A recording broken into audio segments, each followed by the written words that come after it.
with Charlie Sheehy, amateur boxer, member of Team USA, and now on the Olympic qualification team. How are you doing, Charlie? And how's training going in Colorado?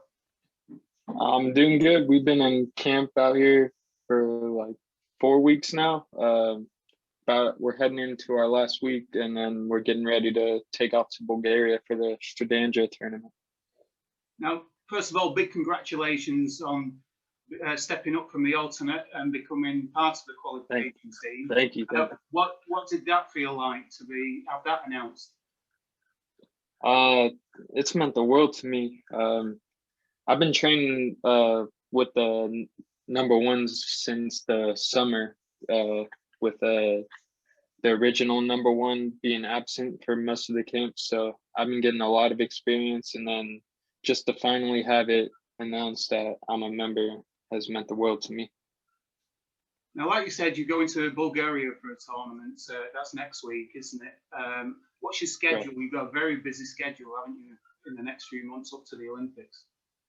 Yeah, we leave on Thursday for Bulgaria. We got a tournament there, and then right from there we go to the boxing tournament in Spain, and then I think we go home for like 2 weeks, and then we're back into another 2-month camp getting ready for qualifiers. Now, how hard was it being the alternate, not knowing for sure that you was going to get on the qualification team, to stay focused? How hard was it? It was pretty tough mentally, but like I said, the more opportunities I was getting, and the original number one not being in camp just kind of kept giving me that motivation, like, okay, something might happen. So I had to make sure that I was fully prepared and keeping my mind sharp, and eventually things would work out for me. Now, I watch Team USA, and I've interviewed a few of the boxers, and your roommate's Richard Torres Jr., isn't he? Right. You seem very close as a unit, and has COVID helped develop that, because you've been together and you made some lifelong friends? Yeah, like most of these guys I've known since we were kids, all coming up in the amateurs. Like we've hanging out at all the tournaments, like Silver Gloves and Junior Olympics growing up. So, and then being on Team USA together, we, like you said, we become like roommates and spend like every day with each other. So a lot of these guys are my family, brothers and sisters on this team. Now, I wanted to ask you about the head coach. There's an Irish head coach, isn't there, Team USA, Billy Walsh. What's he like as a coach, and has he helped form this team unit? He's a very good coach. He trains us really hard and makes sure we're always in top conditioning. And he's very technical and teaches us a lot of good moves when we're in that ring.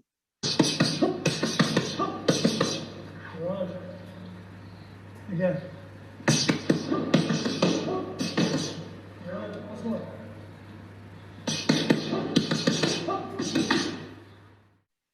And you've trained with quite a few teams, haven't you? I know Team GB have been over, and we've got Luke McCormack. I think he's in your weight class. We had a chance to spar with Luke at all? He actually wasn't in at the last camp in Chula Vista. He wasn't there, so I haven't been able to spar with him. But I've got work with Canada and with France and Spain. So I'm getting I've seen a couple international styles.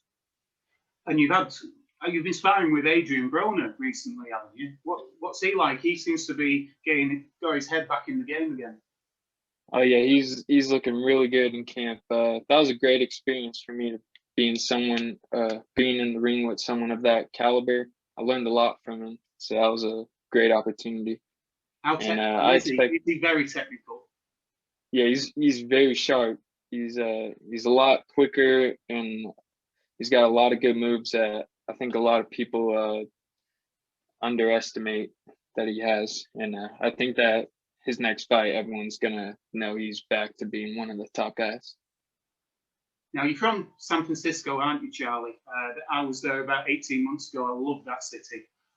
What do you love about it? I love it. I love the city. The weather is way better than it is out here in Colorado. Like 50 degrees there is freezing to me. So now I'm in 0-degree weather. I'm freezing, but I love being from the city, and hopefully I'll be the next Olympian out from there. I stayed just, I think it was just off Chestnut Street, which is off Lombard Street, and full of bars, restaurants, stunning. I absolutely love that place. Really nice. Right. Now, which is are you boxing in? Is it Fire in the Ring? Is that your amateur boxing club? Yes, Fire in the Ring. And you've got that small ring in there, haven't you? Where you have to learn to fight quick in that size of ring. Yeah, so the original Fire in the Ring was a gym under baseball bleachers. So it was a very small gym, and the ring size was like a rectangle, like a quarter of an actual ring. So like there's nowhere to move in there. As soon as you get in there, you just gotta throw your hands. So that's where I really learned how to fight. And then eventually the gym expanded and it relocated to a town called Brisbane. And from there, now there's like 3 full-size rings in there. And yeah, so that's where it all began. And the coaches that have got you up to this, your club coaches, what do you think it means to them, what you've achieved and that you've made this Olympic team? My original coach, I know it means the world to him too, because just as much as my dream, it's been his dream too. And we came up in this game together. So everything that I accomplished, he's accomplishing too. There's a young boxer there, isn't there? I follow him on Instagram called Cyrus. Is it Lil Truth? I don't know. He's in that club. Yeah. I know him. Yeah, very passionate. Yeah, he's definitely on the come up. He's improving a lot this past year, and I know he was gonna be ready to make a big statement at this year's nationals, but I believe they're postponed to the end of March. But definitely be on the lookout for him. I'm excited to see how he does. Now, when you started, you was only young, wasn't you, when you started? Was you 7? Am I getting that right? I was 9 when I started. 9. Yep. Why did you start in the first place? What made you go to a boxing gym? So it was like, so my actual boxing coach was he was our baseball coach growing up, and I kind of had like a bad attitude when it came to team sports, because I was just so naturally athletic, and when like my teammates couldn't like keep up with me, it would make me mad. So one day he just brought me and a bunch of us to the gym and just had us all spar, and it was just fun to me. And then like seeing all the pictures on the wall, all the belts hanging up, and I was kind of like, oh, like I want those one day. And then so I started I just kept going and started competing. And then when I went to my first national tournament and I won the belt, that was when I fell in love with it, and I just haven't looked back since.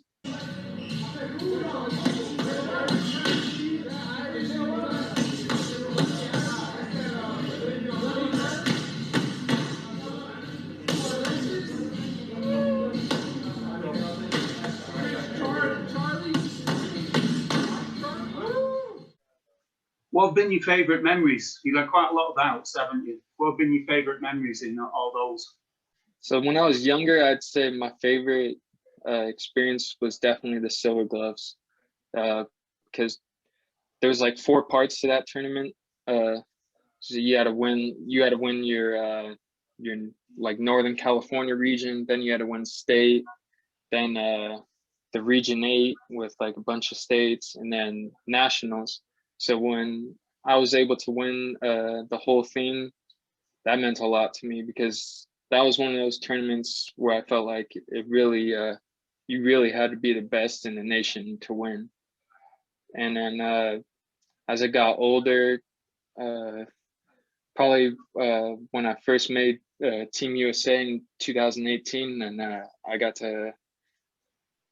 got my first international win against Ireland in my international debut. That was another cool experience. And then my first fight with no headgear in our dual matches against Canada, that was definitely one of my favorite fights too.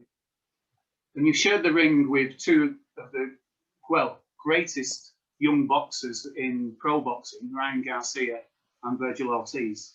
What was it like? Right. What's your experience of that, facing them? I mean, at the time, I didn't really think much of it, but it's pretty cool now to see that they're at the top of the level of the pro game. But yeah, I fought Ryan when we were like 70 pounds in the championship at the Desert Showdown, and I actually beat him. But it's nothing to brag about because we're like 9, 10 years old. And then same with Virgil, we were like 12 years old. I fought him in the ringside national championships in the finals, and I got the win over him too. So it's pretty cool to see that they're at the top, and I know I'll be there with them one day too, and we'll get that rematch in the pros. Who do you like to watch, Charlie? The pro game, who do you like to watch? I like to watch Terrence Crawford, Manny Pacquiao, Errol Spence, and I'm a huge fan of the younger generation, which is my generation. A lot of guys that decide to turn pro instead of taking the Olympic route, like Devin Haney, Ryan Garcia, Teofimo Lopez, and then guys like Shakur Stevenson, Gervonta Davis. A lot of those guys I find really exciting, and I can't wait till one day I'm in there and able to compete against those guys too. I mean, it's very realistic that you'll be in the mix because they're so young. They're probably the same age as you. How do you look forward to facing them? Well, you know, I plan on making a lot of noise for myself in this upcoming Olympic run, and then straight from there, I want to jump right into the pro game and build my name up, and then, you know, get myself on their level, and I'll definitely be ready to compete against those guys. And where would your dream venue be? You know, to box as a pro. Have you got one that is dreamt to fight? Yeah, the Cow Palace, right there in right by where I live. It's like this big venue. I know they used to back in the day when like the Golden Gloves was a huge thing. They used to have it there, and so my dream fight would be fighting for a world title at a sold out venue at the Cow Palace. Now, just going away from boxing for a second, Charlie, what do you like to do to chill out? You know, what have you got hobbies away from it? San Francisco's known for the 49ers and that. Oh. Mm-hmm. I mean, really, if I'm not training, I'm just at home, either, you know, hanging out with my sister, hanging out with my cousins, or I like to watch a lot of Netflix and you know, play a lot of video games with my friends, just to kind of pass time. But that's pretty much it. I also have a basketball hoop outside my house. I play a lot of basketball in my free time too. Now, going back to boxing, you very close to the Olympic Games. You got qualified first, of course, but you're very close to reaching the top of the sport. How important is the support you've received from friends, family, coaches? What's it meant to you to reach this level? It's crazy. Like, just to, you know, all of them knowing that I've been dreaming about this since I was younger, and now that I'm making it happen, and, you know, they're sending me love every day, hoping for the best, you know, watching all my fights, supporting me, and it means a lot to me. It keeps me motivated, keeps me hungry, and keeps me wanting more. Now, it sounds a simple question, but I usually get different answers. Why do you love the sport of boxing? Very tough sport, ups and downs. Why do you love it? Just the glory it gives me, and the feeling that I get from winning, and you know, all the hard work that I put in, and thriving off of it. And then once I accomplish the goals that I set for myself, it's just like, it's just the sense of satisfaction I get from the sport. Now, going back to last question, Charlie, going back to Cyrus, sorry, that young man in the gym, what advice would you give to him who's reaching the level that you're reaching? What to do? I'd tell him to just keep working hard every day, find little things to keep yourself motivated.